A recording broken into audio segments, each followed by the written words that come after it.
Howdy, folks. Today let's talk about the HBB Kahn. They're QKZ, maybe? A few interesting things about these. They are, in fact, a two dynamic driver set, and I have actually tried to modify them a little bit. It's what we're looking at right here is the little white thing on this bore is a damper that goes over the base bore, and I kind of folded it into the other tube, which is the mid driver and the mid treble driver, and then I tried to put it's probably an oxygen damper to be honest with you, on the mid bore, just to try and chill out the mids on these a little bit. Didn't really work that well, but so these are not my dig right here. I don't really like them a lot. I also don't dislike them. Kind of a middling set for me. They have some good metrics. They're V-shaped, right? Quite V-shaped.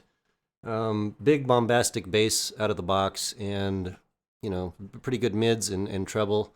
Some sparklies in there. So I'm not going to do a full review because these have been out there for a long time. People that have bought them have bought them. I would say that if you do buy these, they make a really good bass headset. You might need a little EQ, turn down the mids and the treble a little bit, get some more bass going on there.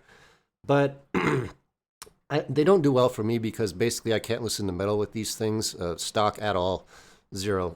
The very, very fatiguing. The high mids and treble just chop my ears off every time, so that's just not going to work for me. But what they do well with is anything that appreciates a V-shaped signature. So EDM is pretty damn good, R&B pretty good, rap pretty good, reggae's not bad, and then everything else is like a no. Classical is no. Metal is an absolutely hell no. They do pretty decent with like OST soundtracks, stuff like that. What else is there to say? The bores on these are very thick and long, and I do have an actual hard time getting them into my tiny little ear canals. Build quality is, I guess, typical for what they are. It's not bad. It's not bad. And I think some folks thought they might be like a copy of a Critical set. They're not a copy entirely. Definitely some differences in the tuning and things like that. But overall, I don't hate them, and I also don't like them a lot. They're just kind of one of these sets that was like, that's cool. I don't want it.